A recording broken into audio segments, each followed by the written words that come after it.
And welcome back, ladies and gentlemen. You got the Pokemon Professor here, and today I'm bringing you my Week 4 team builder of the KCDL. This week we take on old Honky Donkey and his Steamy Stonefist. Whole bunch of fun words to say there in unison. Oh, Honky. I believe 0-1 against Honky. Last time I played, dude, he had Terra Walking Wake in sun or rain and just bopped me.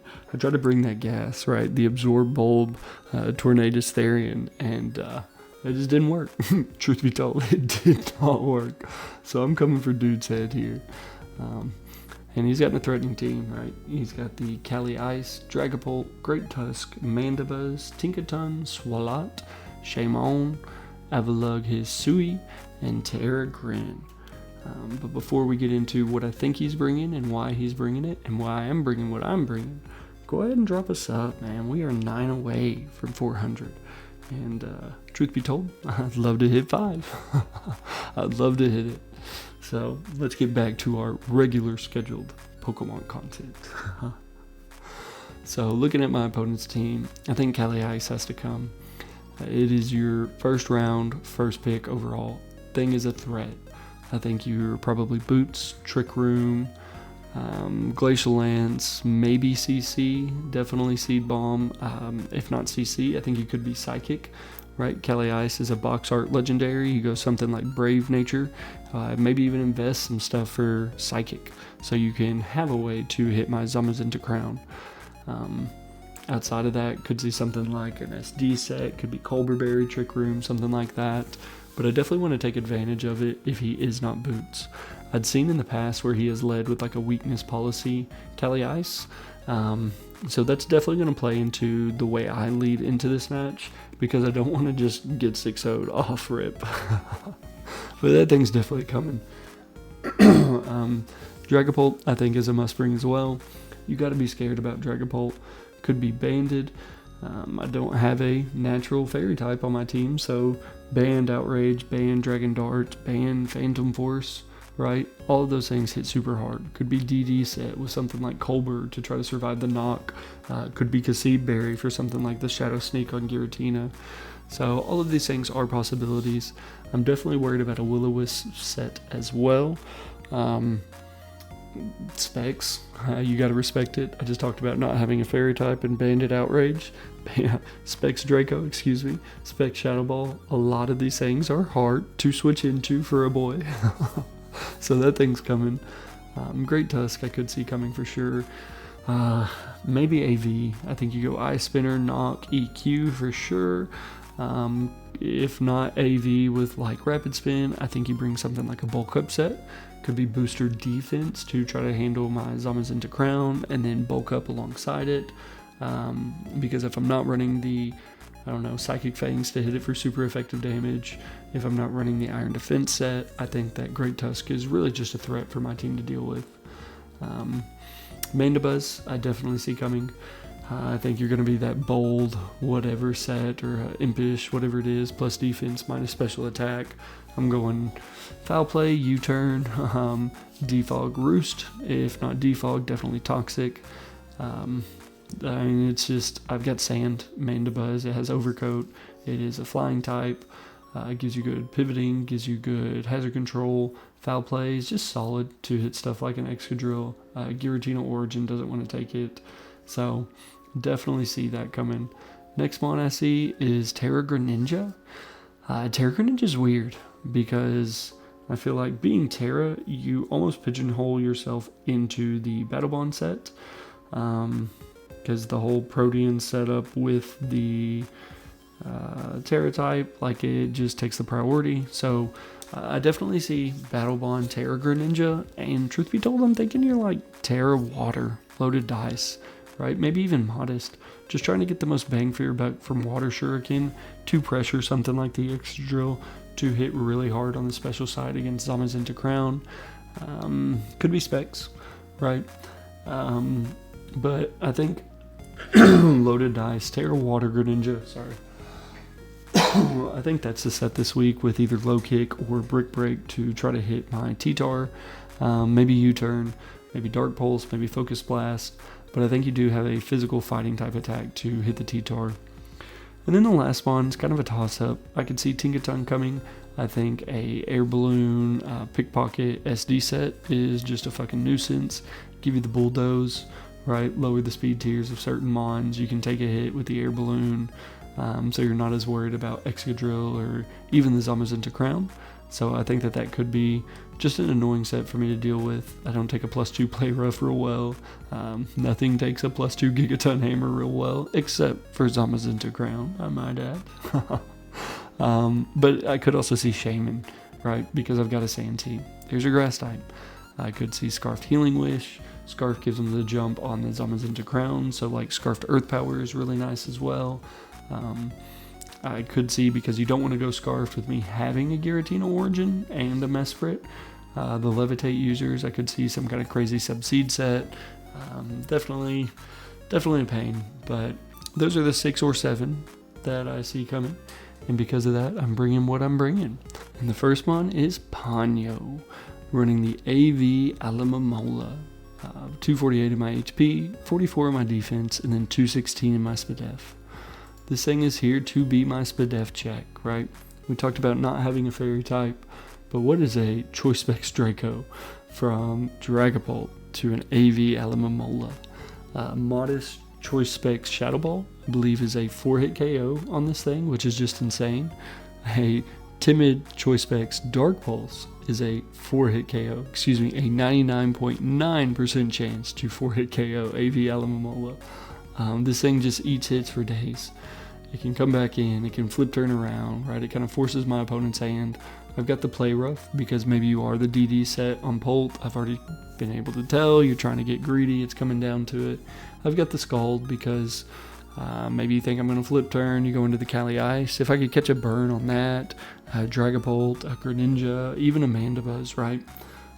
Just the slowly wearing away on some of these things, maybe forcing the Shaman to go for the Healing Wish.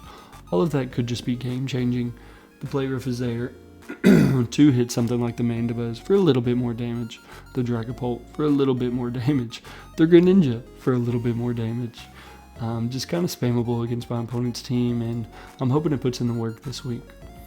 And just in case it can't, I do have somewhat of another AV mon and just regular old SPDEF T-Tar. 148 in my HP, 72 in my attack, and then 252 in my SPDEF with a careful nature. I'm going to be tiptoeing around my opponent this week. That was a careful pun. I got the knockoff, EQ, Ice Punch, and Stone Edge. Just good coverage against my opponent's possibility that I see being brought. The Chople Berry is there specifically for the Greninja because I do expect him to have some type of physical coverage move. If we could eat that up and go for the EQ, the knockoff, depending on the Terra type, even just a straight up Stone Edge really hits Greninja hard. Greninja being so frail is just hopefully something I can take advantage of. And then we have the Stone Edge, so talking about the Mandibuzz, not one to be a switch in. Great Tusk is what I do think the initial switch in is, so if I could catch that on a 50-50 between Mandibuzz, I've already revealed the Stone Edge, he thinks it's free to go into the Great Tusk, I get that Ice Punch, that would be massive, just for a little bit more damage even. Outside of that, it still takes the Specs Shadow Ball, a Specs Draco from Dragapult, and Ice Punch just kind of eliminates the 50-50 calls because it hits the Mandibuzz for super effective. It hits the Great Tusks for super effective. You're not bringing Calyrex Ice in because I outspeed and I go for the knock. Greninja's just frail, I already talked about. So I think T-Tar will be a nice little addition this week. But something I do expect to maybe even win me the game is going to be Zamazenta Crowned. I don't know if you have the chance to draft this thing ever, but if you do, get it. This thing's a monster. I love this thing. It's slowly becoming one of my favorite things to have ever drafted. And for good reasons, right? Looking at my opponent's team, if I can get rid of Dragapult, this thing just kind of wins me the game. I'm running 104 in my HP, 252 in my defense with an Impish nature, and then 152 in my speed. So I'm really just running enough speed to outrun the Shaman, and the reason being is because Greninja, I kind of picture you're on max speed, right? You force the Zamazenta to run max speed, but I don't really need to because I have answers to Greninja. So I can invest a little bit more in my bulk. I come in, I get that +1 for the body press, it just hits so hard. I can take the CC from the Calyrex Ice. With my 104, I can take the Psychic from the Calyrex Ice, the 104 in my HP. If I can come in on something like a Great Tusk, he's already revealed to be AV, hell, even a Mandibuzz, right? If I come in and can take a Foul Play, right? This thing sets up an Iron Defense and then just wins because nothing wants to take a +3 body press on my opponent's side of the field. Excuse me. Outside of that, I am running the rest. I do think something like Will-O-Wisp Dragapult could be the play. I don't necessarily want to get T-Wave from the Tinkaton as I try to set up. So being able to rest that stuff off is going to be really nice. And then again, Ice Fang, it's just that coverage move. I call the Dragapult coming in once, it's GG's. The Mandibuzz, the Great Tusk, depending on where I've at, if I've had to bring this thing in, bring it back out, yada yada, maybe I don't have the +1, I'm not set up in my defense, Ice Fang is just still really good coverage for my opponent's side. But very excited for this thing this week. Very excited. Another mon that I'm bringing this week that I'm excited for is on No Face, right? My Giratina Origin. Running Earth Power, T-Bolt, Will-O-Wisp, and Pain Split. Max HP, Max SpDef through the rest in Special Attack. This is a hard set this week. I really wanted to force the Shadow Sneak on Giratina Origin just to pick off a weakened Greninja. Pick off a Calyrex Ice. I'm really tired if you can't tell. Pick off a Dragapult. Shadow Sneak's just really clean coverage. But I felt like the Will-O-Wisp and the T-Bolt Earth Power combination was the better move. And I wanted Pain Split because I think this thing, natural speed tier wise, is a nuisance for my opponent. Being able to get the jump on Great Tusk, the Mandibuzz, things like that is just really nice. So Will-O-Wisp, being able to neuter so much, if I get the Will-O-Wisp on the Mandibuzz, it allows me to eat Foul Plays. It makes it like a 4-hit KO. So I can go for the T-Bolt, I Pain Split up as he roosts, things like that. I should be able to outspeed because I expect the max defense, max HP kind of set. So I go first, get the Will-O-Wisp off. Well, you may just want to stay in and keep clicking Foul Play because you don't want to bring Great Tusk in, knowing that you could catch another Will-O-Wisp. Just wear down Mandibuzz. And if we can get rid of that, then EQs become so free on my side of the field with both T-Tar and Excadrill. Surprise, I'm bringing the Excadrill on my Sand team. Earth Power hits a Great Tusk for some solid damage, right? It's nothing he can continue to switch into if he's not AV. Not only that, but if we have rocks up, we're wearing that thing down. And then Pain Split, just to be a pain.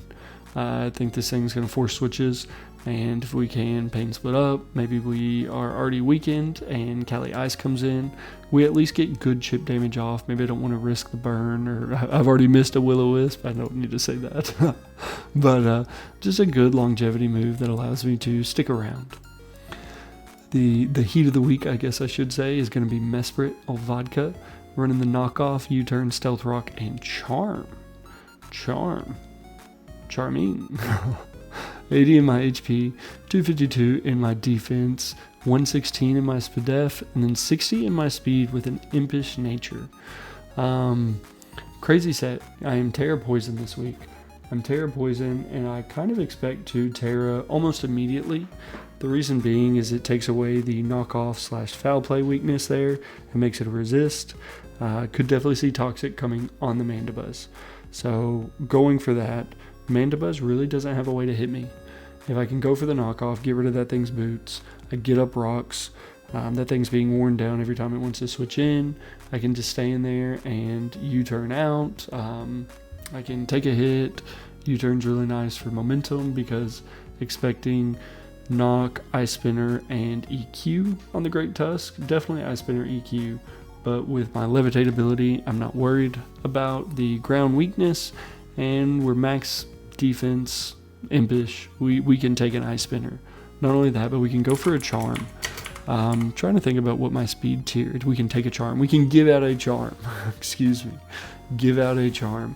What that does is it drops my opponent's attack by 2. So this is my lead. This is going to be dedicated lead because I have seen the weakness policy Calyrex Ice in the past. And I just plan to Terra. and go for the charm. I don't want that thing to set up. That's what it was. The charm on the Mandibuzz and the Great Tusk. Essentially, we wear that thing down to the point to where drop their attack, I can U-turn out and get in my Zamazenta Crowned. Because it doesn't matter if you have the Headlong Rush at -4. It doesn't matter with the Foul Play for sure, -2 or anything like that. So this is going to be a bulky defensive piece this week. For my final offensive piece, right, we got to win the game some way, some shape, some form, is going to be the Underminer. I'm running the AV set this week. Terra Water, 112 in my SpDef, 200 in my speed, and then 196 in my attack. This allows me to withstand, I want to say outrun, maybe Choice Scarf Grin. I don't think I can outrun Dragapult. Dragon Dance, maybe it was Dragon Dance. We'll see. Bum, bum, bum, bum. No, we cannot. We cannot. Let me see here. Maybe if it was Adamant. No. Yeah, it had to be the Choice Scarf Grin. No. We outrun. That's right. +1 Adamant. I'll figure it out eventually. We outrun +1 Adamant Dragapult. So if he is like Adamant DD or something like that. So we obviously outrun the Greninja as well if he's Choice Scarfed. Terra Water is there. Kind of to bluff, truth be told. I think I am going to Terra Poison the Mesprit turn 1. Now granted, they may not bring the Mandibuzz. They may bring something else, right? And going for the Terra Water just prevents loaded dice, Terra Water, Water Shuriken, Greninja from sweeping me. So that's really nice, especially with my AV. We can take those hits a little bit better too. EQ is going to be there to just spam Terra Blast, because Terra Water, I can hit something like the Great Tusk for some solid damage. Iron Head's going to be really nice if I can catch a flinch. Hits the Calyrex Ice, solid damage. Polt doesn't want to take it. Tinkaton either, allows me to break the balloon. Flinches are nice. And that's also why I'm running Rock Slide, right? Catch some Mandibuzz on Switch. It's on site, baby boy. But yeah, that is going to be it. That is my week 4 team builder. Going into it, we are 2-1. So let's see if we can make it 3-1. But I love you, and I'll catch you in the match tomorrow. Peace.